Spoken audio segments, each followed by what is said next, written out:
ഒരേ പോത്തും തടികൾ നോക്കടാ ഒറിജിനൽ മോതിന്റെ തടി 25 കിലോ സാധനം പടപ്പൻ കേട്ടാ. നല്ല ആട്ടിറച്ചി നോക്കിയാൽ നല്ല മുട്ടനാടിന്റെ നല്ല അടിപൊളി പോത്തിറച്ചി ആടിന്റെ കയ്യും കാലും. പിന്നെ നമുക്ക് പോലെ നല്ല അടിപൊളി മറ്റേ നെയ്വറ്റ നല്ല സൂപ്പർ കേര യെല്ലോ ഫിൻ ട്യൂണ അടിപൊളി കേട്ടാ. കുറച്ച് പുള്ളിമോതയുണ്ട്, നല്ല സ്രാവ് കേട്ടാ, കൊമ്പൻ സ്രാവ് പുള്ളിമോത കേട്ടാ, ഒറിജിനൽ മോത പടപടപ്പൻ കരിമീനൊക്കെ മാലപ്പടക്കം പോലെ ചെറിയ കരിമീൻ.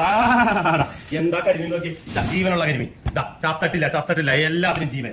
വേട്ടപ്പടക്കണ സാധനം വലുത് ചെറുത് അതിന്റെ വലുതല്ല ജീവനുള്ളത് കിടക്കണ നല്ലത്. തടി നെയ്മീൻ 1.5, 2, 2.5 കിലോ 3 കിലോ ഉള്ളത് നല്ല അടിപൊളി കടത്താവൂരി, വലിയ സൈസ് ബിഗ് സൈസ് ചെമ്മീൻ കായൽ കാളാഞ്ചി, കുറച്ച് വെള്ളാവൂരി ഉണ്ട്, നല്ല ഒരു തിരുതയുണ്ട്, വെള്ളച്ചൂര അയല ചെമ്മീന്റെ ബീറ്റൊക്കെ എന്താന്ന് നോക്കിയാൽ ബിരിയാണി ഞായറാഴ്ച ബിരിയാണി സ്പെഷ്യൽ ആയിട്ടുണ്ടാകാം. നല്ല അടിപൊളി വെള്ളക്കൊഴുവ, സൂചിക്കൊഴുവ, പയറ് മണി പിടിച്ചു കൊണ്ടുവന്ന വഴി വലിയൊക്കെ കളിച്ചിട്ടാ ബോഡാ പട സൈസ് എല്ലാ ജീവനുള്ള വരാൻ ചടന്ന് കൂൾ എല്ലാം നല്ല അടിപൊളി സാധനം.